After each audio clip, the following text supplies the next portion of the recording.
Eh bien écoute Phil, on va te laisser la parole pour le deuxième point, puisque tu vas continuer à parler d'OPA, et notamment sur une phase de suivi d'animation.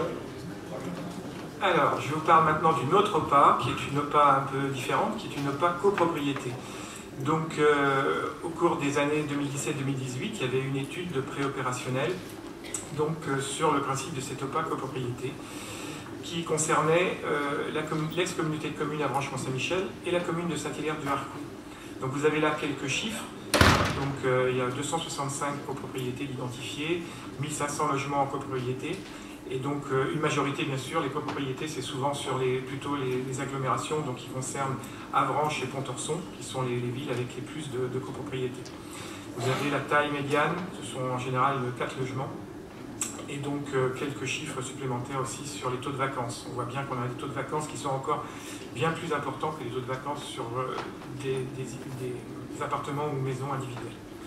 Donc la conclusion de l'étude laissait apparaître que les copropriétés fragiles et dégradées, c'était une priorité des agences nationales de l'habitat. Vous avez peut-être entendu parler, mais au niveau national, il y a des programmes ambitieux par rapport aux copropriétés. Et malheureusement, aux soucis graves qui peuvent y avoir, dernièrement, il y en a eu un important à Marseille, et donc qui consacrent des crédits en conséquence afin d'accompagner leur rénovation.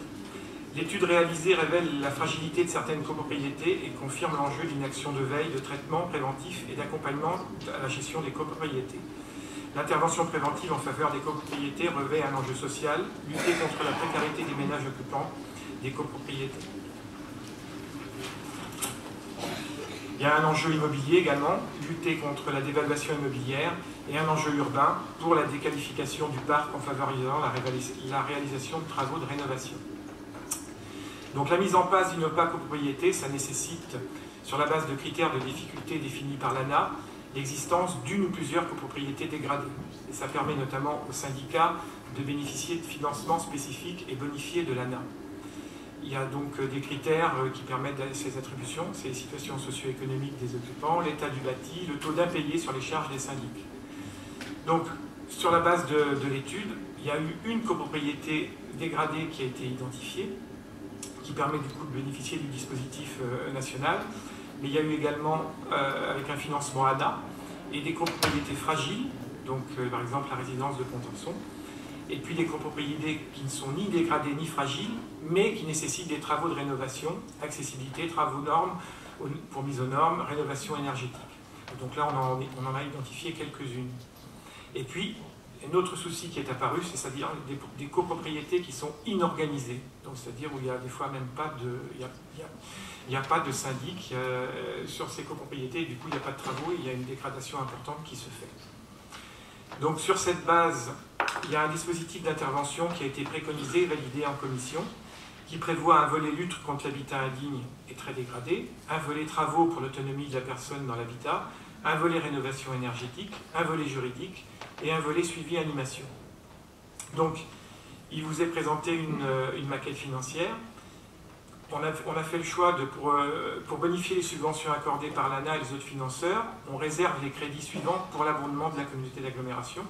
Donc vous avez une somme, une enveloppe totale de 300 000 €. À savoir qu'au départ, avant les restrictions budgétaires, l'enveloppe était, l'année dernière, on était parti sur une base de 600 000. Donc on a diminué de moitié pour pouvoir maintenir un dispositif, mais rentrer dans les clous des restrictions budgétaires. Donc vous avez une présentation. Hein, on a ciblé un peu les mêmes cibles, les mêmes objectifs, pardon, que les objectifs dans les OPA classiques, c'est-à-dire les ascenseurs, l'accessibilité des immeubles et les problèmes énergétiques. Et puis on a ajouté, donc, puisque ça s'est apparu au cours de l'enquête, une aide à la structuration des copropriétés, puisque c'est un vrai problème. Donc vous avez là l'identification avec bien sûr des copropriétés qui n'ont pas encore existence de nom aujourd'hui, mais qui pourront venir dans le dispositif. Il y en a qui sont identifiés, il y a eu des copropriétés volontaires, et puis il y en a peut-être d'autres qui viendront une fois qu'ils verront que le dispositif marche et est opérationnel. Donc, dernier domaine, la phase de suivi animation. Donc là, le but est puisque c'est une première opération lancée dans le département, c'est d'engager une dynamique de requalification des copropriétés via la mise en place d'un dispositif d'intervention adapté, Mais il est aussi préconisé que l'intérêt de la mise en place de l'OPA repose également sur l'accompagnement des syndicats. Donc pour la gestion, la structuration, l'accompagnement au vote des travaux et l'aide au montage des dossiers de subvention, l'animation de permanence et les ateliers thématiques. Ça c'est quelque chose qui est apparu très important parce que justement les copropriétés ne sont pas assez structurées, ou même quand il y a un syndic, le syndic n'a pas forcément le temps pour pouvoir accompagner dans cette démarche-là, et du coup le projet n'aboutit pas. Alors que là, s'il y a un accompagnement, je pense qu'on pourra arriver à de meilleurs résultats.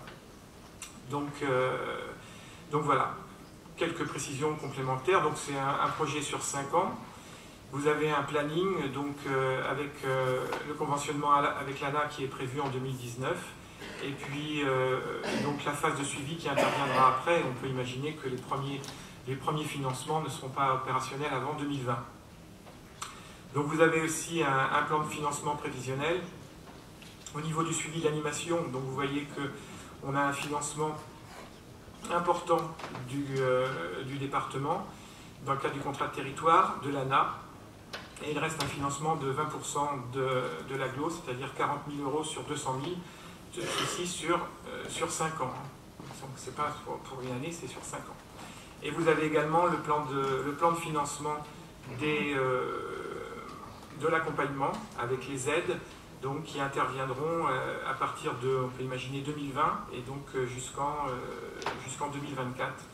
Donc 300 000 € sur 5 ans, ce qui fait un accompagnement de 60 000 € de l'AGLO par année sur ce nouveau type d'aide pour les copropriétés. Mais avec vraiment un enjeu important parce qu'on est sur des lieux fragiles, sur parfois des centres-villes, et qu'on ne peut pas laisser cet habitat se dégrader, que là c'est un vrai coup de pouce et une vraie incitation dans le suivi d'animation pour que les syndics se lancent dans cette démarche et ne laissent pas les habitats se dégrader davantage. Voilà. Merci Philippe. Est-ce qu'il y a des questions concernant cette proposition? Je pense que tout le monde est en phase avec ce que tu as présenté. Alors il y a Hervé Lenné qui lève la main, simplement pour dire... Oui, de profession, je suis syndic de copropriété, donc je suis tout à fait concerné par ce dispositif. Je prétends même que j'en suis à l'origine. Donc à ce titre-là, je me souhaite ne pas participer au vote. C'est très bien, bonne note. Est-ce qu'il y a d'autres personnes qui souhaitent prendre la parole? A priori non, donc on peut se saisir de nos boîtiers. Nous allons donc voter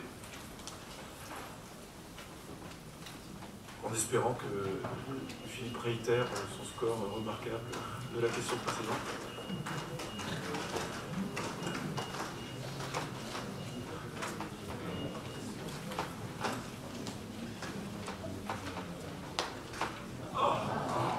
Zut. Donc une belle majorité malgré tout, 115 votes pour, 1 voix contre, 4 abstentions. Bon, si tu faisais unanimité cette fois-ci, on te passait les questions suivantes. Ouais, c'est exactement ce que j'allais proposer, mais bon, pas de chance Philippe, tu présenteras pas les 3 prochaines.